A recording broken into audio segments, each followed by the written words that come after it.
Before we get started, I just want to let everybody know this podcast, our episode of this podcast, was recorded just prior to the tornadoes tragically hitting the Lee County area, Smith Station, and Beauregard. And that's why we don't mention that tragedy and that storm in this podcast. Our thoughts and prayers are with everyone affected by the storm. And with that, we'll go ahead and get into the podcast episode. Thank you for listening.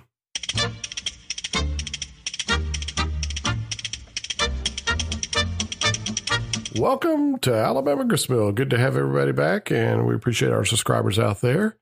I'm Mike Causey with my co-host Donna Causey. Hello. I'm glad to be here today on this beautiful day.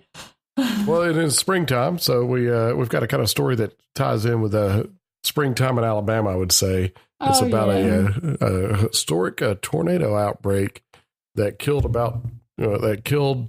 275 people. Yeah. In 1932, we hear about it a lot. You know, Alabama is known for all their tornadoes and everything, and the one from 2011 was really one. I guess this is kind of on the order of that. It kind of went in a lot the same area. Yeah, it was a devastating outbreak, though, in the time. Well, back then, we didn't have James Spann telling us, we need to get into our safe shelter space. Plus, you got to think, if you have about around 275 people die, and our population was not as large back in 1932, that's a lot of people. So, a significant chunk of the city and the town. If it hits the town, some of these towns today, then it's going to kill a lot of people. But we had a lot of rural land back in 1932, and for it to kill that many people, it wasn't 275 in Alabama, it was in 4 states, it's in the South, but it was still a tremendous number. But this was kind of a write-up on it and kind of gave some more details. We hear about this one all the time when we reach tornado season and March and all, because it had occurred then. Yeah, I mean, because the people also didn't live as densely in a lot of places back then, like you're saying, and they weren't in apartment complexes. Mm-mm. They weren't in condominium, or buildings and things like that. They were spread out over the rural areas a lot more. And we hear about these, but it's kind of interesting. Instead of just saying, so many were killed, I just thought I'd add a little bit more, some details of what took place from the news articles. And this was written up by J. Robert Nash, who wrote Darkest Hours. And he's kind of had some of that and some newspaper articles that we found. And it's interesting to hear how similar it is to, what we have today. And then also what's different. The parts that are different as well. So that's and it's not just a data statistic. It's that this happened. When you hear the story of their experiences, it kind of brings it a little bit personal. Before we get into that, just like I've always mentioned, to support what we're doing here with Alabama Gristmill and Alabama Pioneers, always helps us out if you can you can become a patron of our site and subscribe to the site, basically. You can do that going to alabamapioneers.com and then clicking the Be a Patron button.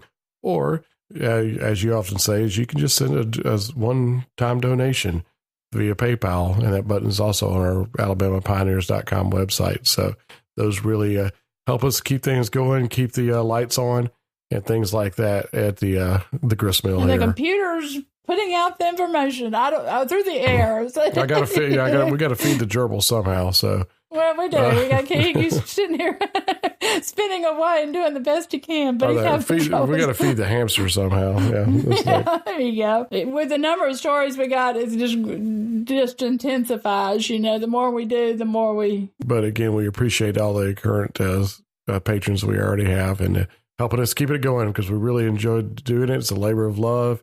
And we're not a big corporation or a group or anything like that. It's just we keep it simple, but trying to get that information out there. So we really appreciate that.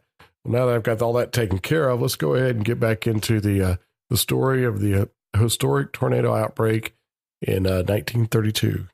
Right. It happened on the days of March 21st and 22nd. So it was in 1932. The town that got hit first was Marion, Alabama, and it was struck by the most destructive series of tornadoes to wreak havoc, and it was hit twice in the same day. So you can imagine the town was not very large at the time, so you can imagine the destruction it did.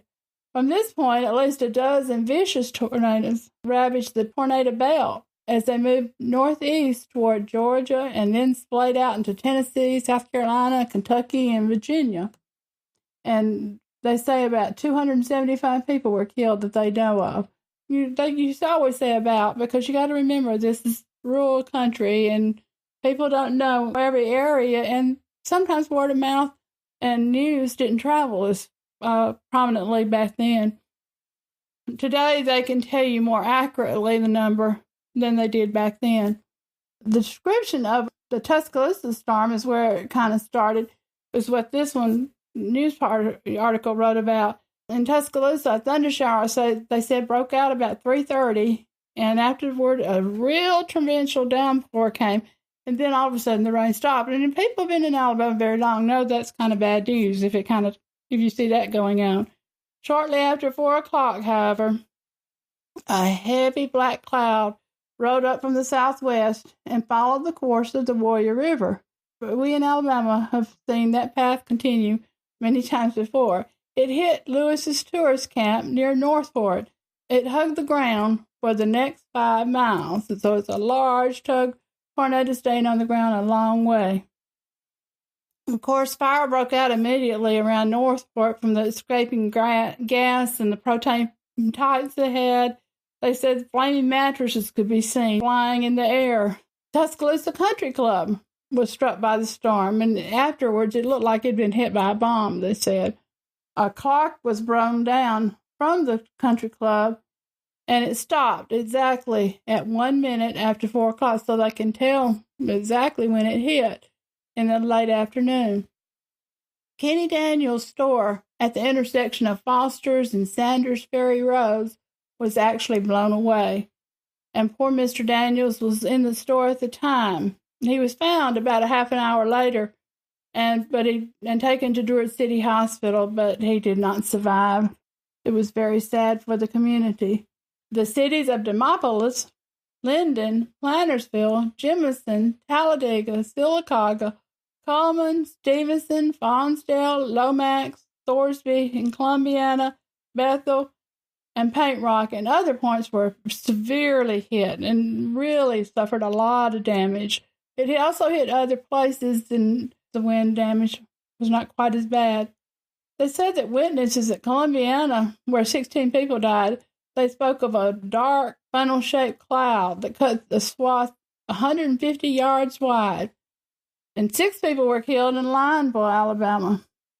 In Chilton County, a sad quote was reported in the paper when Sheriff Gore said he was eating supper. They said Sheriff Gore was eating supper with his family when the tornado struck, and he was knocked unconscious.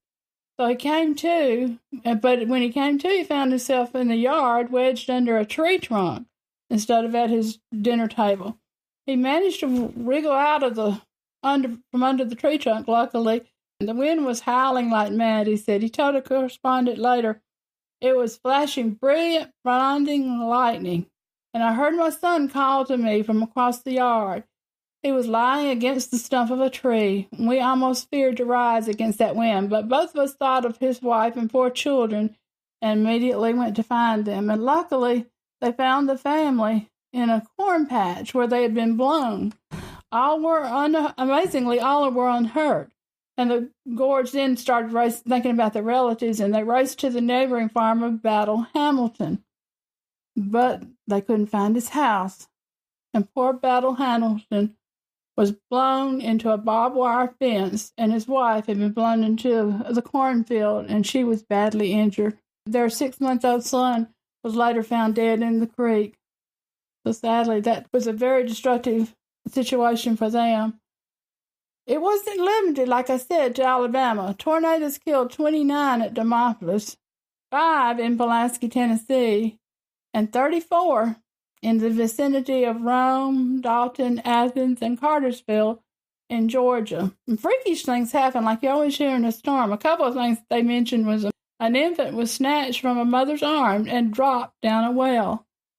And a man in Dalton was impaled at the top of a tree in a crucifix manner with a piece of wood, and it took him a while to get him down, and he died. I just can't imagine. That's just a sad, sad situation for Alabama at the time. And today, we still recall that time and that tornado episode as one of the most devastating ones in history.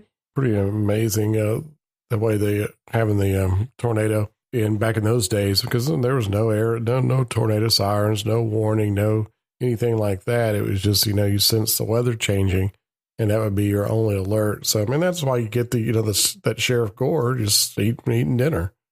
And the next thing you know, he's outside in the yard. Now, they had tornado shelters, but they didn't have the warning. And we're so lucky today with the tornado warnings that we have. And when we don't have James Spann. Yeah, exactly. They didn't have James Spann back then. He's definitely led a revolution as far as becoming informed. He has definitely saved many lives through his efforts and his reporting and warning. So we really appreciate that. But it is definitely a scary time, and tornado season. I mean, what's fun is when you have friends from the north move into Alabama and they start seeing what's going on. It really it's very unnerving. Can't tell you how many times I've run over it, because people don't really think of Alabama having a lot of tornadoes in other parts of the country. I discovered that, but they don't realize that we get so many and so many devastating ones, and they're kind of shocked to see that. And you hear about hurricanes and things coming in, you have a little time with that. But with a tornado, I mean, it's there, and it may hit your house and not the house next door. Right. I had a personal thing as a friend of ours moved in from the north, and he called me when the sirens were going off. He goes, "What in the world is this? What do I need to do?" Yeah, it's kind of scared him, to say the least. It sounded like an air raid siren, and he was concerned, but said just as long as you get in the lowest part of your house and inside, you'll be fine. You do the best you can. Well, you see, you're going to be fine. Some of them you can't. I'm not going to say that. But you do the best you can, but do what they say, and you will be safer. That's what I'm saying. Follow the instructions. Don't delay. If you've been in Alabama, look at Tuscaloosa. Look what just happened in Tuscaloosa. I mean, that was just a horrible tornado that went through there. Yeah, no, I've been to Jefferson County. It covered so many. It's kind of like this one. It sounds a lot like this one along the same path. One reason I brought this out is because we hear about that date, and we hear about that it was a bad one, but it really is much like it was today. And the sad thing is, the first responders and all were not around like they were back then that we have today. And we're just grateful for that tenfold. Yeah, that man in Dalton was in the top of the tree for a long time. And, well, you're kind of freaking me out now. Well, I'm sorry. I don't want to talk about that. But anyway, we got to be really, really thankful for our first responders. Immediately after it happened, look at Marion. I mean, in this situation, it got hit twice.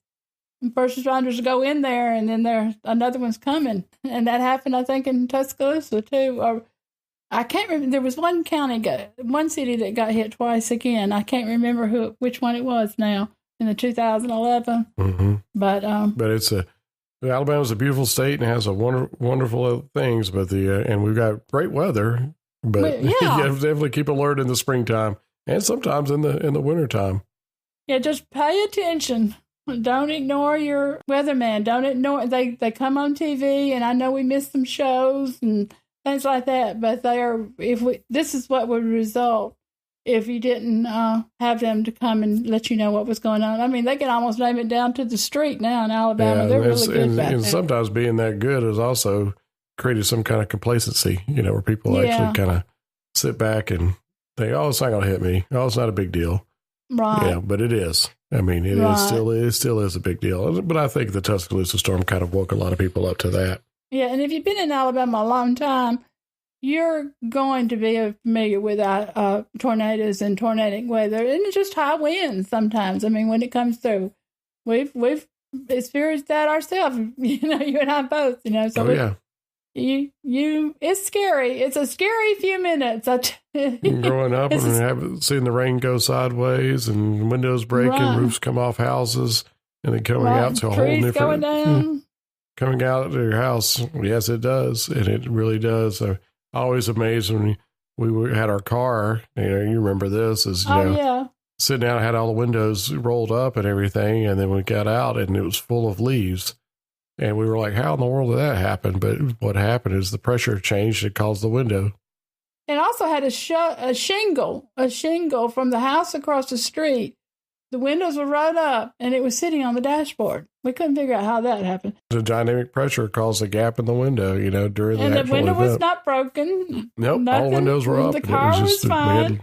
Little leaves and shingles inside the car. It was the strangest thing. So it was, and you see forks and knives in trees. Boards in trees, and different things. You just really see strange things in a tornado, and it happens in literally minutes. Yes. You've got to plan ahead because minutes it can happen. You don't have time to say, "Oh, we got to do something." Well, that's enough for our weather briefing. Yeah, this is our weather one. I just thought this tornado had been mentioned so many times by the weather people that I just thought I'd give a little bit about the personal history. As we talk about the history here, we can bring that up. So that's a little bit of weather note from Alabama Gristmill. We'll go ahead and wrap this one up, and we'll see you next time with some more history vignettes and pieces from Alabama, and we'll let Red Foley play us out with a little bit of Alabama Jubilee. See you next time. One-legged Joe dancing round on his toes, throws away his crutch and hollers,